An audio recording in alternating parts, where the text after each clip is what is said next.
Welcome to Top 100 Most Famous Poems of English Literature. Part 3.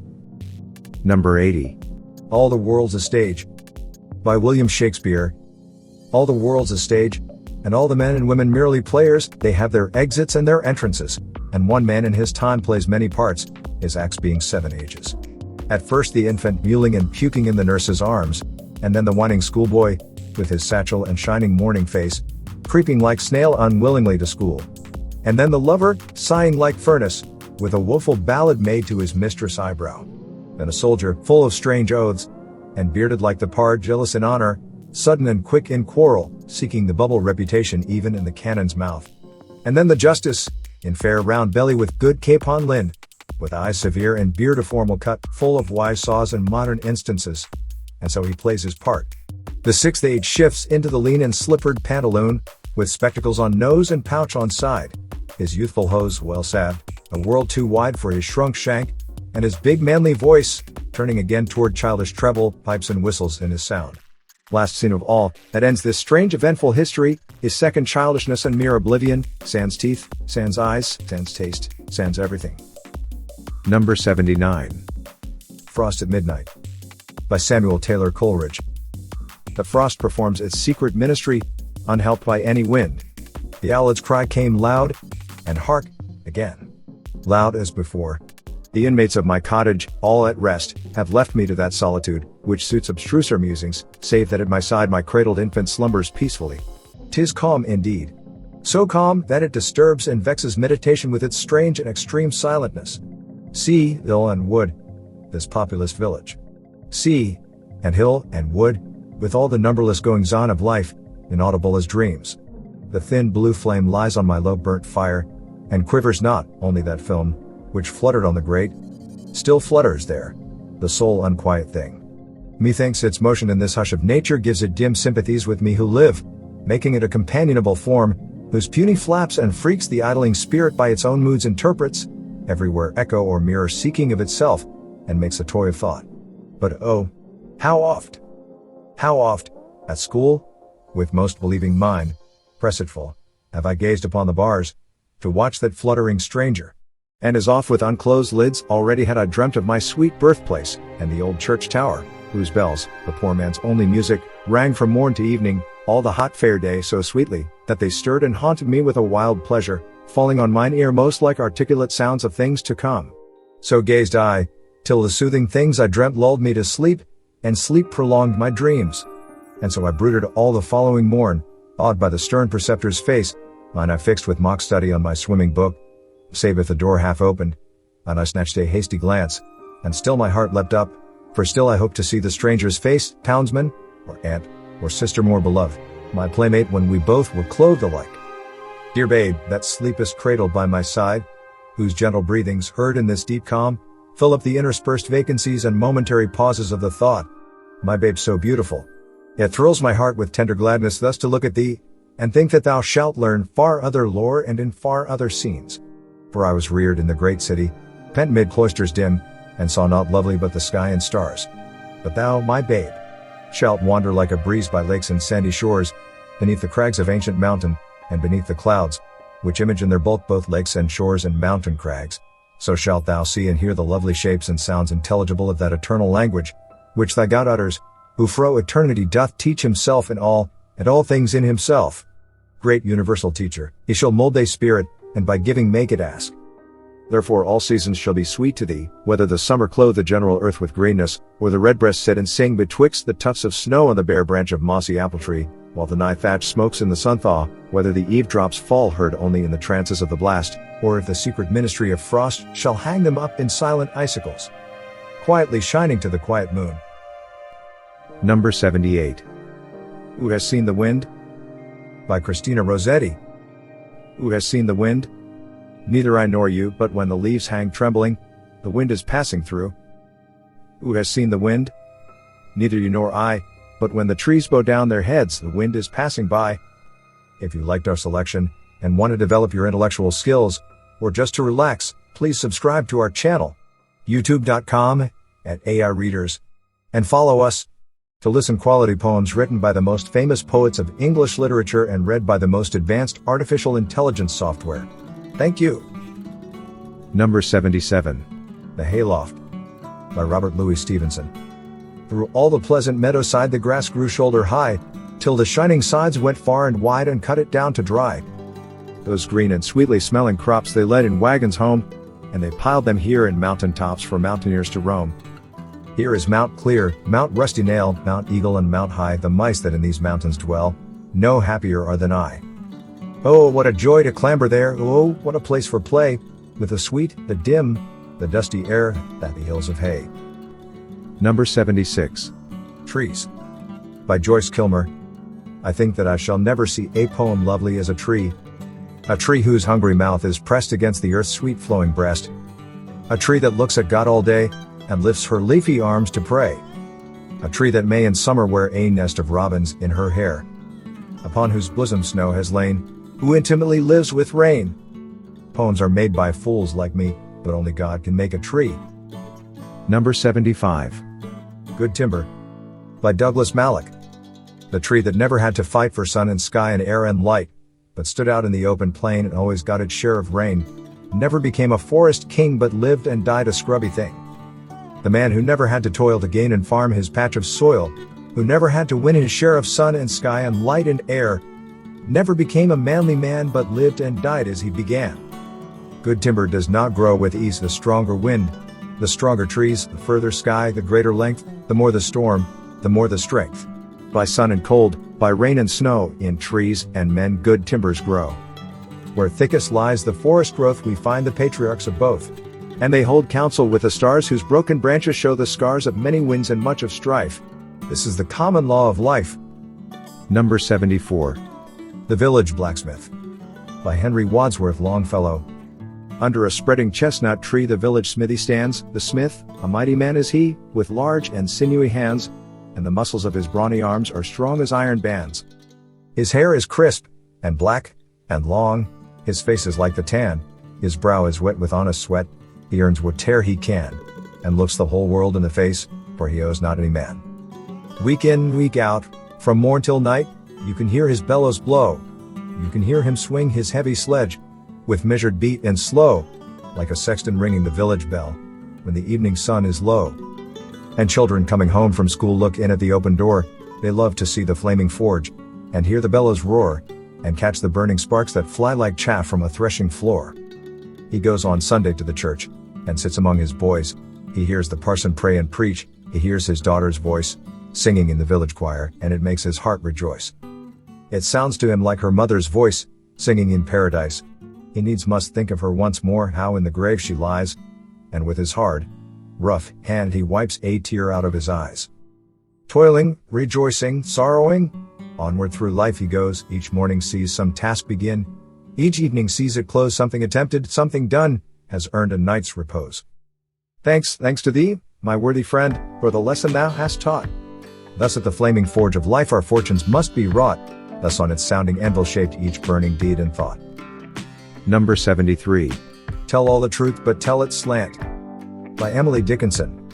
Tell all the truth but tell it slant, success in circuit lies too bright for our infirm delight, the truth's superb surprise as lightning to the children eased with explanation kind, the truth must dazzle gradually, or every man be blind. Number 72. Abou ben Adhem, by Leigh Hunt. Abou ben Adhem, may his tribe increase, awoke one night from a deep dream of peace, and saw, within the moonlight in his room, making it rich, and like a lily in bloom, an angel writing in a book of gold. Exceeding peace had made Ben Adhem bold, and to the presence in the room he said, What writest thou? The vision raised its head, and with a look made of all sweet accord, answered, The names of those who love the Lord. And is mine one? Said Abou. Nay, not so, replied the angel. Abou spoke more low, but cheerly still, and said, I pray thee then write me as one that loves his fellow men. The angel wrote, and vanished. The next night it came again with a great wakening light, and showed the names whom love of God had blessed, and lo, Ben Adhem's name led all the rest. Number 71. Horatius at the Bridge, by Thomas B. Macaulay. Lars Porcent of Clusium, by the 9 gods he swore that the great house of Tarquin should suffer wrong no more. By the 9 gods he swore it, and named a trysting day, and bade his messengers ride forth, east and west and south and north, to summon his array. East and west and south and north the messengers ride fast, and tower and town and cottage have heard the trumpets blast. Shame on the false Etruscan who lingers in his home when Porsenna of Clusium is on the march for Rome. The horsemen and the footmen are pouring in amain, from many a stately marketplace, from many a fruitful plain, from many a lonely hamlet, which, hid by beech and pine, like an eagle's nest, hangs on the crest of purple Apennine. The harvests of Arretium this year old men shall reap this year, young boys in Umbro shall plunge the struggling sheep, and in the vats of Luna this year, the must shall foam round the white feet of laughing girls whose sires have marched to Rome. There be 30 chosen prophets, the wisest of the land, who alway by Lars Porsenna both morn and evening stand. Evening and morn the 30 have turned the verses o'er, traced from the right on linen white by mighty seers of yore. And with one voice the 30 have their glad answer given, go forth, Lars Porsenna, go forth, beloved of heaven, go, and return in glory to Clusium's royal dome, and hang round Nursia's altars the golden shields of Rome. And now hath every city sent up her tale of men, the foot are 80,000, the horse are thousands 10. Before the gates of Sutrium is met the great array, a proud man was Lars Porsenna upon the trysting day. For all the Etruscan armies were ranged beneath his eye, and many a banished Roman, and many a stout ally, and with a mighty following to join the muster came the Tusculan Mamilius, prince of the Latian name. But by the yellow Tiber was tumult and affright, from all the spacious Champaign to Rome men took their flight. A mile around the city, the throng stopped up the ways, a fearful sight it was to see through 2 long nights and days. Now, from the rock Tarpeian, could the wan burghers spy the line of blazing villages red in the midnight sky. The fathers of the city, they sat all night and day, for every hour some horseman came with tidings of dismay. To eastward and to westward have spread the Tuscan bands, nor house nor fence, nor dovecot, in Crustumerium stands. Verbena down to Ostia hath wasted all the plain, Astur hath stormed Janiculum, and the stout guards are slain. I wis in all the senate, there was no heart so bold, but sore it ached, and fast it beat, when that ill news was told. Forthwith up rose the consul, up rose the fathers all, in haste they girded up their gowns, and hied them to the wall. They held a council standing before the river gate, short time was there, you well may guess, for musing or debate. Out spoke the consul roundly, the bridge must straight go down, for, since Janiculum is lost, naught else can save the town. Just then a scout came flying, all wild with haste and fear. To arms! To arms! Sir Consul Lars Porsenna is here. On the low hills to westward the consul fixed his eye, and saw the swarthy storm of dust rise fast along the sky. And nearer, fast, and nearer doth the red whirlwind come, and louder still, and still more loud, from underneath that rolling cloud, is heard the trumpet's war note proud, the trampling and the hum. And plainly and more plainly now through the gloom appears, far to left and far to right, in broken gleams of dark blue light, the long array of helmets bright, the long array of spears. And plainly and more plainly, above the glimmering line, now might ye see the banners of 12 fair cities shine, but the banner of proud Clusium was the highest of them all, the terror of the Umbrian, the terror of the Gaul. Fast by the royal standard, o'erlooking all the war, Lars Porsenna of Clusium sat in his ivory car. By the right will rode Mamilius, prince of the Latian name, and by the left false Sextus, that wrought the deed of shame. But when the face of Sextus was seen among the foes, a yell that rent the firmament from all the town arose. On the housetops was no woman but spat toward him and hissed, no child but screamed out curses, and shook its little fist. But the consul's brow was sad, and the consul's speech was low, and darkly looked he at the wall, and darkly at the foe. Their van will be upon us before the bridge goes down, and if they once may win the bridge, what hope to save the town? Then out spake brave Horatius, the captain of the gate, to every man upon this earth death cometh soon or late. And how can man die better than facing fearful odds, for the ashes of his fathers, and the temples of his gods? And for the tender mother who dandled him to rest, and for the wife who nurses his baby at her breast, and for the holy maidens who feed the eternal flame, to save them from false Sextus that wrought the deed of shame? Hew down the bridge, Sir Consul, with all the speed ye may, I, with 2 more to help me, will hold the foe in play.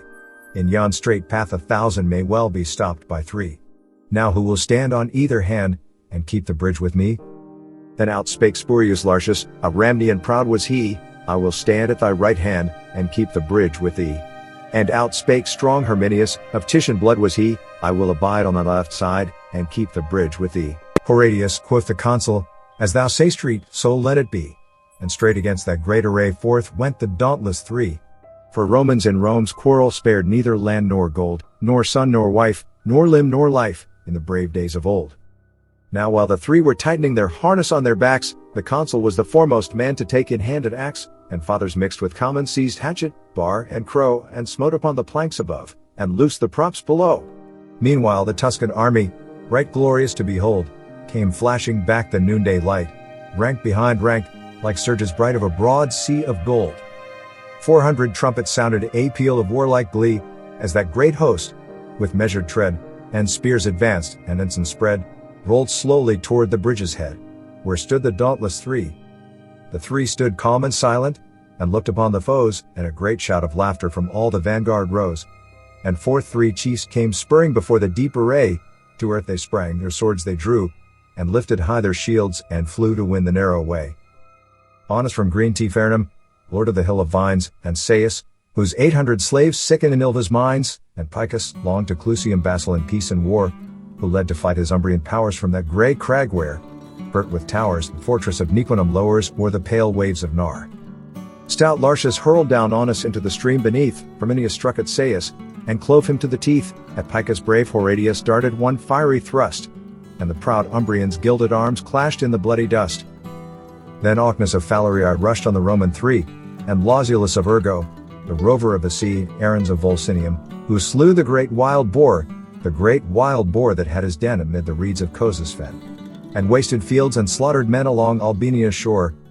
Herminius smote down Aruns, Lartius laid Ocnus low, right to the heart of Lausulus Horatius sent a blow. Lie there, he cried, fell pirate. No more, aghast and pale, from Ostia's walls the crowd shall mark the tracks of thy destroying bark. No more Campania's hinds shall fly to woods and caverns when they spy thy thrice accursed sail. But now no sound of laughter was heard among the foes. A wild and wrathful clamor from all the vanguard rose. 6 spears' length from the entrance halted that deep array, and for a space no man came forth to win the narrow way. But hark! The cry is Astur, and lo! The ranks divide, and the great lord of Luna comes with his stately stride. Upon his ample shoulders clangs loud the fourfold shield, and in his hand he shakes the brand which none but he can wield. He smiled on those bold Romans, a smile serene and high. He eyed the flinching Tuscans, and scorn was in his eye. Quoth he, the she-wolf's litter stands savagely at bay, but will ye dare to follow, if Astur clears the way? Then, whirling up his broadsword with both hands to the height, he rushed against Horatius, and smote with all his might. With shield and blade Horatius right deftly turned the blow. The blow, though turned, came yet too nigh. It missed his helm, but gashed his thigh. The Tuscans raised a joyful cry to see the red blood flow. He reeled, and on Herminius he leaned one breathing space, then, like a wildcat mad with wounds, sprang right at Astur's face. Through teeth, and skull, and helmet so fierce a thrust he sped, the good sword stood a handbreadth out behind the Tuscan's head. And the great lord of Luna fell at the deadly stroke, as falls on Mount Alvernus a thunder-smitten oak. Far o'er the crashing forest the giant arms lie spread, and the pale augurs, muttering low, gaze on the blasted head. On Astur's throat Horatius right firmly pressed his heel, and thrice and 4 times tugged amain ere he wrenched out the steel. And see, he cried, the welcome fair guests, that waits you here. What noble Lucamo comes next to taste our Roman cheer? But at his haughty challenge a sullen murmur ran, mingled of wrath, and shame, and dread, along that glittering van. There lacked not men of prowess, nor men of lordly race, for all Etruria's noblest were round the fatal place. But all Etruria's noblest felt their hearts sink to see on the earth the bloody corpses, in the path the dauntless three, and from the ghastly entrance where those bold Romans stood, all shrank, like boys who unaware, ranging the woods to start a hare, come to the mouth of the dark lair where, growling low, a fierce old bear lies amid bones and blood. Was none who would be foremost to lead such dire attack, but those behind cried forward, and those before cried back. And backward now and forward wavers the deep array, and on the tossing sea of steel to and fro the standards reel, and the victorious trumpet peal dies fitfully away. Yet one man for one moment strode out before the crowd, well known was he to all the three, and they gave him greeting loud, now welcome, welcome, Sextus. Now welcome to thy home. Why dost thou stay, and turn away? Here lies the road to Rome. Thrice looked he at the city, thrice looked he at the dead, and thrice came on in fury, and thrice turned back in dread, and white with fear and hatred, scowled at the narrow way where, wallowing in a pool of blood the bravest Tuscans lay. But meanwhile axe and lever have manfully been plied, and now the bridge hangs tottering above the boiling tide. Come back, Horatius, loud cried the fathers all. Back, Lartius, back, Herminius, back, ere the ruin fall. Back darted Spurius Lartius, Herminius darted back, and if they passed, beneath their feet they felt the timbers crack. But when they turned their faces, and on the farther shore saw brave Horatius stand alone, they would have crossed once more. But with a crash like thunder fell every loosened beam, and like a dam the mighty wreck lay right athwart the stream, and a long shout of triumph rose from the walls of Rome, as to the highest turret tops was splashed the yellow foam. And, like a horse unbroken when first he feels the rein, the furious river struggled hard, and tossed his tawny mane, and burst the curb, and bounded, rejoicing to be free, and whirling down, in fierce career, battlement, and plank and pier, rushed headlong to the sea. Alone stood brave Horatius, but constant still in mind, thrice 30,000 foes before, and the broad flood behind. Down with him, cried false Sextus, with a smile on his pale face. Now yield thee, cried Lars Porsenna, now yield thee to our grace.